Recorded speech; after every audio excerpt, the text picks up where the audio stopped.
अब ध्यान से देखो, एक सबसे बड़ा जो डाउट है ये दोनों के है, जो तैयारी करता है उसके भी और जो तैयारी कर चुका है उसके भी, कि हम पढ़ें क्या क्या। स्टडी मटेरियल एक तरीके का मतलब क्लास नोट्स या ये सब सफिशिएंट है क्या? तो पॉइंट वाइज कुछ चीजें बता रहा हूं। एक तो जैसे पुलिस की ध्येय लाइन होती है ना कि आमजन में विश्वास, अपराधियों में डर, है ना, ऐसे आपकी एक कोटेशन लाइन होनी चाहिए कि कम पढ़ेंगे पर पूरा पढ़ेंगे। समझ में आ रहा है? इसको चिपका लो दिमाग में कि कम पढ़ेंगे पर पूरा पढ़ेंगे, यानी मुझे सब कुछ नहीं आएगा पर जो आएगा वो मिस्र से ज्यादा आएगा। क्लियर है? ये आपके दिमाग में होना चाहिए। ठीक है। अब हम जब मेजर सोर्सेज की बात करते हैं कि किन चीजों को पढ़ने की आवश्यकता है, तो सबसे पहले तो है एनसीईआरटी, पर सब्जेक्ट वाइज, क्लास वाइज नहीं।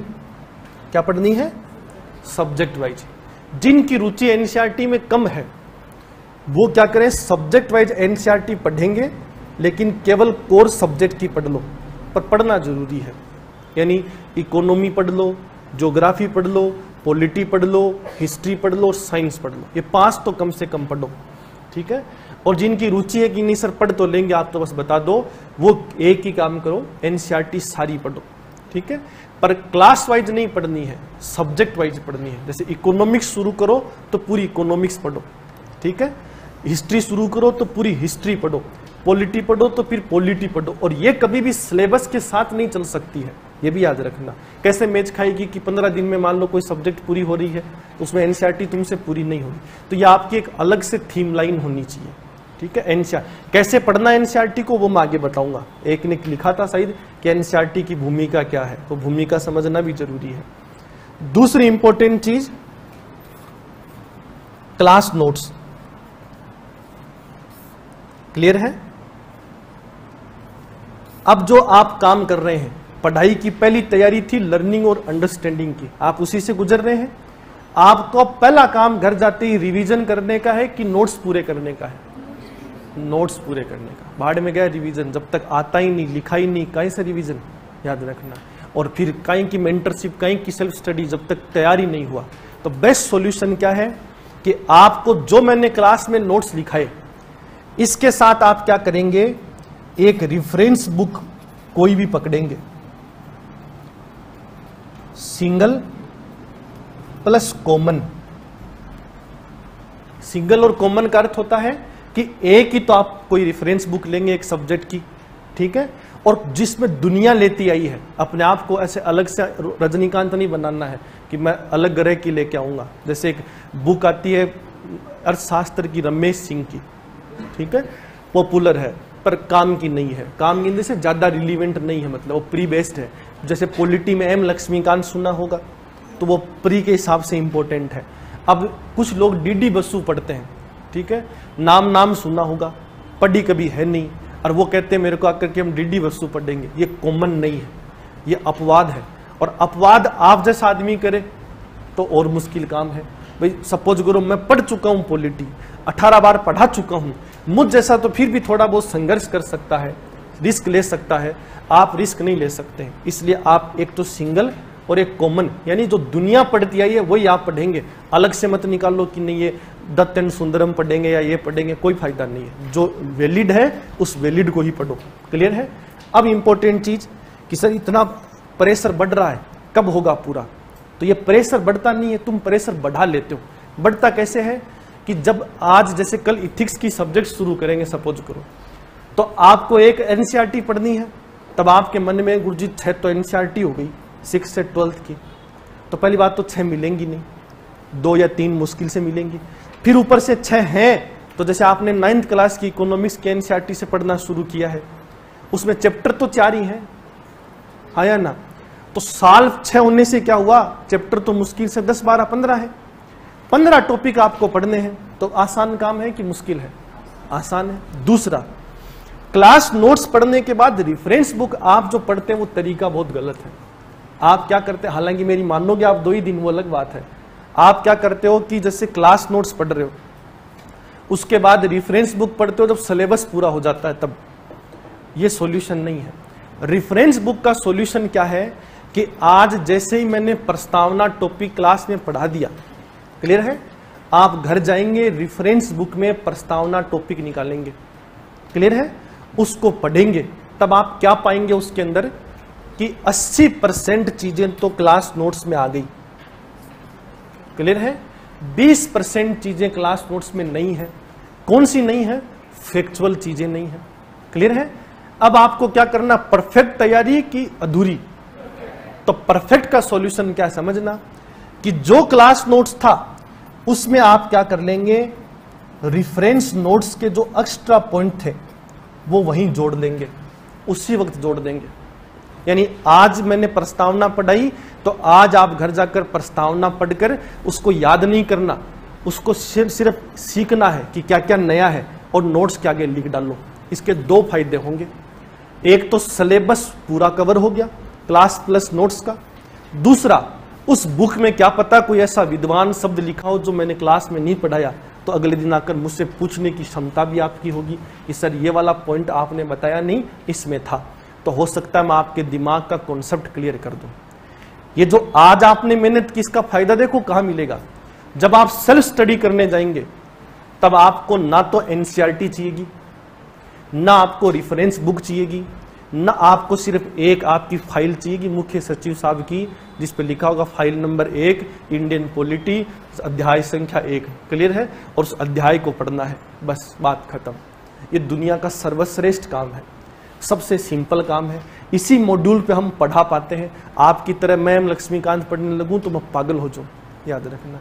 कोई सॉल्यूशन ही नहीं है। क्यों नहीं है? क्योंकि मुझे पता है कि मैंने एक बार पॉलिटी पढ़ ली, लगभग चीजें शामिल कर ली, अब सब कुछ अखबार से नया आएगा, वो जोड़ना है। बार बार क्या पढ़ूं मैं रेफरेंस बुक को?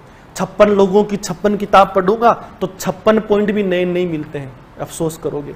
नया क्या होगा? संविधान बदल थोड़ी देगा डीडी बसु, ऐसा थोड़ी कर देगा।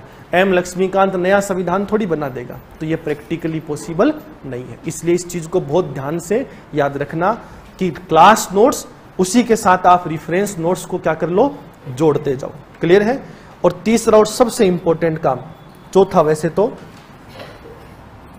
Update current affairs.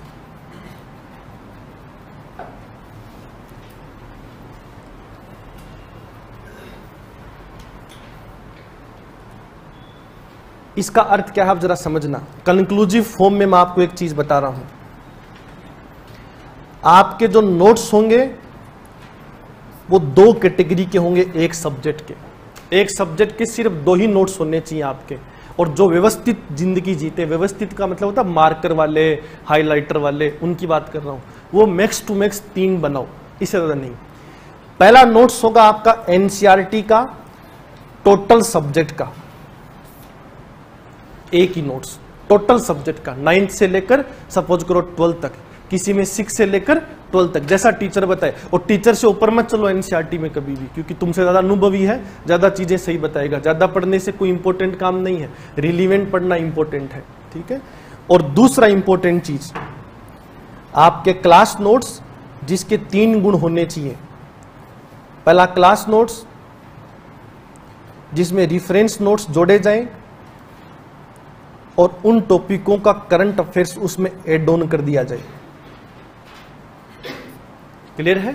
बस ये 3 सॉल्यूशन है, यही लास्ट तक आपको 1 साल तक काम आएगा, बाकी कुछ नहीं। एक ही किताब नोट्स की सिर्फ 2 किताब आपकी कॉपी होनी चाहिए, एक कॉपी होनी चाहिए एनसीईआरटी की, दूसरी कॉपी होनी चाहिए क्लास नोट्स की, जिसमें रेफरेंस नोट्स और करंट अफेयर्स दोनों क्या हो जाए, शामिल।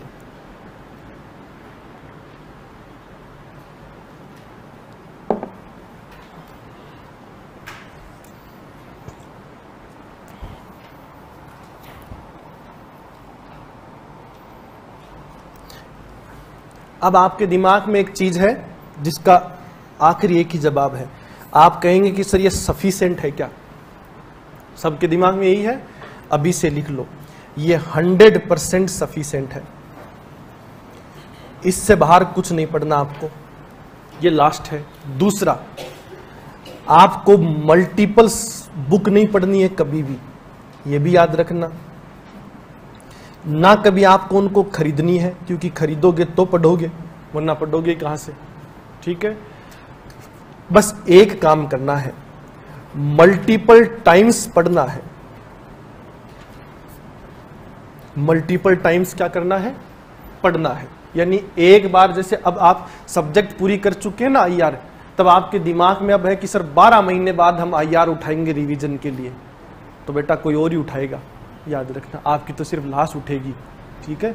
क्योंकि 12 महीने बाद आप जैसा विद्वान जो पहली बार मुझ जैसे से पढ़कर बना था और अब उसको लग रहा है कि मैं अचानक रिवीजन करूंगा और सब समझ में आएगा ना। एक मॉड्यूल होना चाहिए कि एक महीने में, अगर आज इथिक्स से बेस शुरू कर रहे हैं पहला सब्जेक्ट, तब तो बहुत खुशकिस्मत है। अगर पीछे 5 सब्जेक्ट पढ़ चुके हैं तो महीने में 5 शेड्यूल होने चाहिए रिवीजन के, कि जिस दिन एक बार मोटे नज़रों से इस किताब को पढ़ेंगे। मोटी नज़रों का अर्थ क्या है? रटेंगे नहीं, रिवीजन, रीडिंग समझते हो, सिर्फ पढ़ना। जैसे NCERT किताब पढ़ते हो, अखबार पढ़ते हो, अखबार को रीडिंग कहते हो, वो तुम करते हो याद, है ना? याद अभी कर कर उखाड़ क्या लोगे रे? एग्जाम देनी है 1.5 साल बाद, ठीक है? अभी सिर्फ रिवाइज करो कि कहीं ऐसा ना हो कि चीज हाथ से निकल गई हो, बस इतना सा, इससे ज्यादा कुछ भी नहीं। तो मल्टीपल टाइम्स पढ़ना सॉल्यूशन है, मल्टीपल सब्जेक्ट्स पढ़ना सॉल्यूशन नहीं है।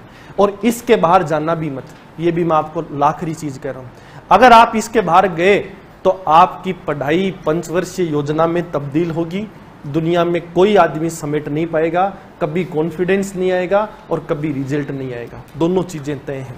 अब इसमें सब कुछ शामिल है, इसको एक पत्थर की तरह, लकीर की तरह खींच लो कि कोई कहे कि मेरे फलानी कोचिंग के फलाने मास्टर ने अच्छा पढ़ाया है, तो उसको कहो बहुत बहुत शुभकामनाएं, तू मेरे से पहले रैंक पे बनेगा। बस ऐसे नहीं कि ला तेरे नोट्स मुझे दे, मैं और पढ़ता हूं, है ना?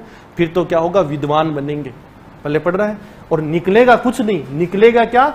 अटपटी कोई चीज नहीं। जैसे फांसी सुबह 4 बजे दी जाती है, ठीक है? तो उससे क्या फर्क पड़ रहा है? कितनी बजे दो, फांसी देते कैसे ये पता है तुमको? देनी चाहिए कि नहीं ये पता है? तो इससे ज्यादा कुछ भी नहीं, पहले पढ़ रहा है। तो लास्ट सॉल्यूशन है बेटा, इसको तो कहते हैं ना कसम खाने वाली, कि हम इतना ही पढ़ेंगे, इसके बाहर कुछ भी नहीं पढ़ेंगे, ठीक है? अब इसके बाहर अगर कोई चीज आ जाए ना, मान के चलो आ जाए, बस आ ही जाएगी, आप मान के चलो वो आपके बस की बात नहीं है, वो आनी भी चाहिए और आएगी नहीं, ये तय है, लेकिन आप मानकर चलो कि आ जाएगी तो आ जाएगी, मुझे कोई फर्क नहीं पड़ता। हम किस फियर से पढ़ते हैं नई चीज, कि क्या पता इसमें से आए, क्या पता इसमें से आए। और आप एक कहानी और सुनो, जब पेपर बनाते हैं ना, तो मैगजीन आती है कोचिंगों की और इनको ले जाकर मुंह पर फेंकती है UPSC पेपर बनाने वाले के, कि इनमें से एक नहीं आना चाहिए। और आज तक एक मैगजीन बता दो जिसमें से डायरेक्ट क्वेश्चन आया हो, एक सिंगल मैगजीन ढूंढ कर निकालो गूगल कर जो मिले। मुंह पर मारते हैं पेपर बनाने वालों को कि एक नहीं आना चाहिए, याद रखना, क्योंकि अनप्रेडिक्टेबल होगा तभी UPSC कहलाएगा, वरना तो UPSC है ही नहीं, ठीक है? कि अगर आप मूल्यांकन कर पाए तो फिर तो ये तो तय हो गया कि जैसे, तभी RPSC बदनाम है। एक पब्लिकेशन है राय पब्लिकेशन, एक बार पूरा पेपर उसे उठा कर दे दिया तो लोग उसकी खरीदने लगे। फिर आया दक्ष पब्लिकेशन, तो उसमें की किस्मत खराब थी, फर्स्ट ग्रेड का पॉलिटिकल साइंस का पेपर था 2015-16 के आसपास, पूरा दक्ष पब्लिकेशन से, बस उस दक्ष पब्लिकेशन के आंसर सारे गलत थे, इसलिए बच्चे फेल हो गए, है ना? बाकी पेपर सारा एज इट इज उठा देता। ऐसा UPSC नहीं करता है। UPSC की बहुत स्ट्रिक्ट गाइडलाइन है कि NCERT प्लस लॉजिकल सोर्स, लेकिन फ्रेमिंग ऑफ क्वेश्चन हमेशा एनालिटिकल अप्रोच और करंट, क्लियर है? जिसमें खुद का अप्रोच, क्वेश्चन मैं बनाऊंगा, मेरी सोच होगी मैं क्या पूछना चाहता हूं, मैं सोर्स का इस्तेमाल नहीं करूंगा। सोर्स का इस्तेमाल करने का अर्थ है कि मुझ जैसे आदमी को पेपर बनाने की जिम्मेदारी दी गई है, तब मुझे कहा जाएगा कि साहब आप पॉलिटी के विशेषज्ञ हैं, पॉलिटी के 100 क्वेश्चन बनाकर दो, राज्यपाल से 3 बनाकर दो, प्रेसिडेंट से 3 बनाकर दो, क्लियर है? कोई सोर्स नहीं है, एनालिटिकल अप्रोच है। संविधान की किताब पकड़ा देंगे कि बना, आगे बात समझ में? तो इसलिए कभी भी किसी एक में ऐसा तो कोई अंत ही नहीं है बेटा, कितना ही पढ़ लो कोई इलाज नहीं है। इसलिए बेस्ट है कि बस एग्जाम देनी है, पास होना है कि दुनिया का विद्वान बनना है, पास होना है। पास होने का सॉल्यूशन यही है। समझ में आया? कोई आपत्ति यहां तक हो तो बोलो, जोर से बोलो हाँ ना।